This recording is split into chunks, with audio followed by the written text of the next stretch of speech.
On March 15, 1320, in the dungeons of Carcassonne Castle, France, a new terror entered the official records of the Inquisition. A small iron device, pear-shaped and polished, lay upon the table. To the scribes it was noted plainly, Pear of Anguish. To prisoners it became a symbol of nightmares, the most feared instrument of medieval torture. This device was no crude weapon of brute force.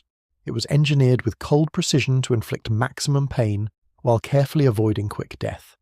Forged by master artisans, its body split into hinged metal leaves, joined by a screw. With a turn of a key, the petals opened outward like a mechanical flower, except this flower bloomed inside the human body. Imagine the terror. A prisoner chained before a tribunal, staring at this pear resting innocently on oak wood. The Inquisitor explains its purpose. The victim sees how a twist of the crank can transform silence into screams. Many confessed instantly, without the pear ever touching them, just from the psychological weight of knowing what it could do. But the cruelty ran deeper. Versions were tailored to crimes, an oral pear for blasphemers and heretics, an anal pear for those accused of sodomy, and a vaginal pear for women charged with witchcraft or adultery. Each fit a symbolic logic, the punishment targeting the part of the body society deemed guilty. The cruelty was not random. It was codified, ritualized, and justified under the banner of justice. Spanish records from the 15th century describe in chilling detail how the device was prepared, applied, and even cleaned for repeated use. Doctors were sometimes ordered to keep the victim alive, patching wounds, preventing shock, so that the torture could continue. Torture was not chaos, it was bureaucracy. Fear written into procedure. One of the most haunting cases occurred in Toledo, 1512. Isabella of Cordoba, accused by a jealous neighbour of witchcraft, resisted months of interrogation. But when the pear was placed before her, she collapsed. She confessed to crimes she never committed, her spirit broken long before the flames consumed her body days later. Her story became a symbol. The pear could destroy not only flesh, but the human will itself. By the 16th century, smiths across Europe competed to refine the design. Some pears sprouted sharp spikes to intensify tearing. Others were fitted with heating rods, so the petals seared as they spread. Even foreign ambassadors recoiled. An English envoy in 1630 wrote that no pagan device equalled its cruelty. The pear spread across Europe: Carcassonne, Seville, Nuremberg, London. It passed between inquisitors and judges like a shared technology of suffering. Torture manuals such as the Malleus Maleficarum gave instructions for its use, down to how far to turn the screw and when to stop so death would not come too soon. Cruelty became system, horror became routine. Witnesses remembered the ritual. First, the unveiling of the device. Second, the explanation of its function. Third, the silence, as the accused realized there was no way back. The pear was not merely a weapon of iron, it was a weapon of anticipation. It forced the victim to imagine every second of agony before it even began. Survivors bore lifelong scars, jaws broken, teeth shattered, bodies infected, spirits fractured. Some were unable to speak again, reduced to whispers for the rest of their lives. Others, especially women, returned to families in silence and shame, marked forever as broken vessels. The pear did not need to be used often to be effective. Its power was in its reputation. Across Europe, generations grew up with the whispered threat: "Do not lie, do not blaspheme, or you will taste the pear." The Pear of Torture was not simply a piece of iron. It was a theatre of terror, and its victims were actors forced onto a stage they never chose. To understand its true legacy, one must step into those chambers, hear the cries that never reached daylight, and witness how this device carved its place into the psychology of an entire era. Picture the dungeons of Toledo in the mid-15th century. The walls drip with moisture, torches hiss in their brackets, and in the centre of a chamber sits a table where scribes record every word. A woman accused of adultery is dragged forward, her wrists bound, her face pale in the torchlight. Before her rests a pear, gleaming, its polished surface reflecting fire.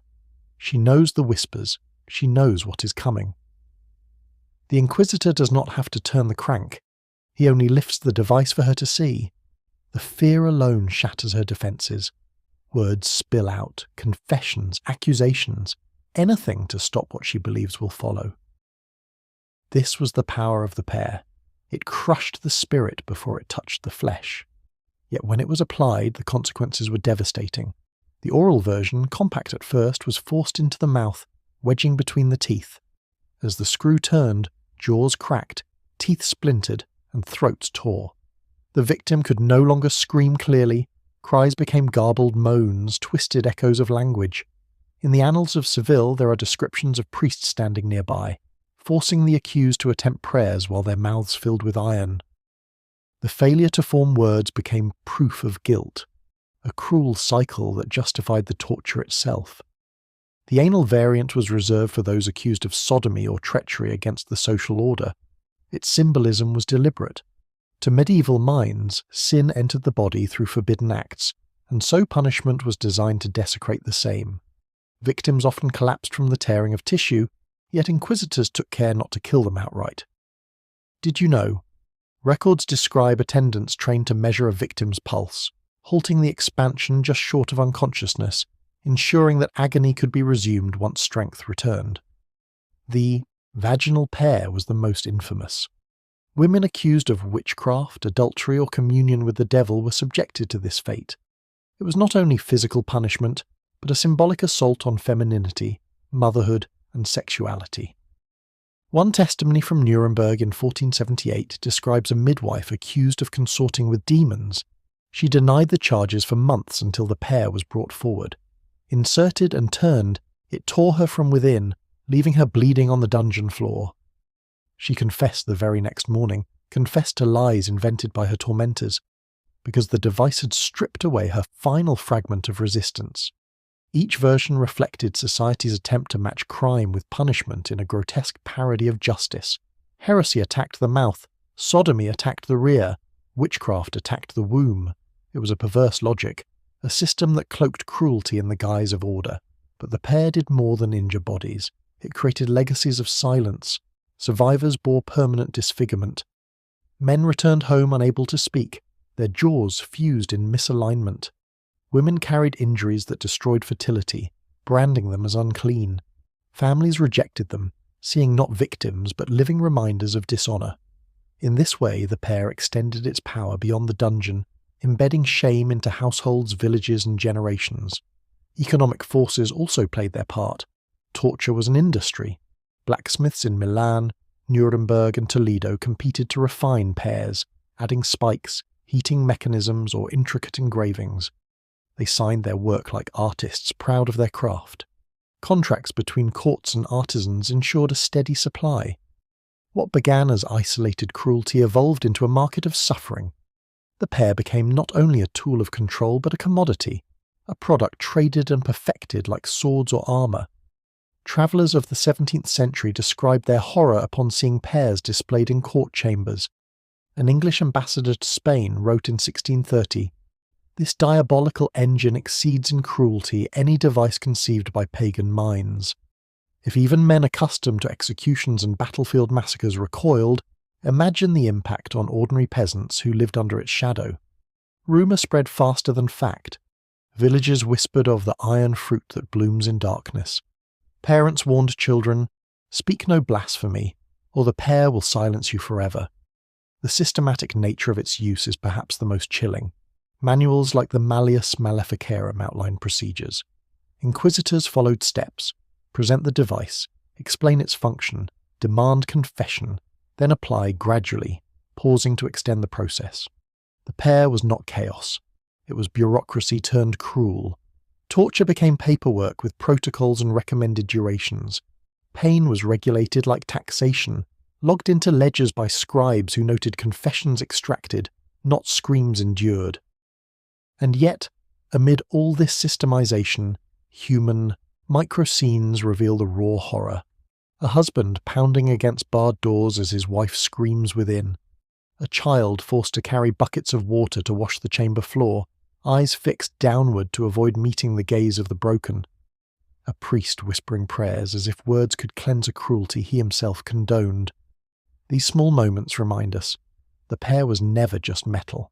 It was fear, humiliation and complicity, braided into the lives of thousands. By the 17th and 18th centuries, attitudes toward torture began to shift. Philosophers of the Enlightenment denounced it, and states slowly abolished judicial torment. France outlawed torture officially in 1748. Others followed. Yet the pair did not vanish overnight. Secret police, rogue inquisitors, and underground prisons carried it forward into the 19th century. It survived not in courts of law, but in shadows, proof that cruelty rarely dies, it merely adapts. Medical records from Venice in the late 1600s catalogue the aftermath. Surgeons documented shattered jaws, torn flesh, infections that lingered for weeks. They tried crude remedies, wine rinses, herbal poultices, primitive stitching. These reports show how even medicine bent itself around torture, creating a grotesque healing profession dedicated to keeping victims alive so that agony could be extended. Modern museums display these pairs behind glass. Tourists stare, often skeptical, asking, was it really used? Scholars debate. Some argue its use was rare, exaggerated by rumour. Others insist the abundance of records combined with physical specimens prove its grim reality. Yet the truth is this: whether or not every pair was turned, its reputation alone was enough to enslave minds. Torture does not need frequency, it needs belief. The legacy of the pair is not confined to iron petals. It lies in the social atmosphere it created, an entire population subdued not just by chains but by whispers. The knowledge that confession could be wrenched from your very body, that silence could be forced with metal, was enough to enforce obedience more effectively than armies. It was psychological warfare centuries before the term existed. What does this mean for us today? The pair stands as a symbol, a warning carved from history. It shows how creativity, skill, and engineering can be diverted toward cruelty when legitimized by authority. It reveals how entire societies can become complicit when cruelty is codified into law.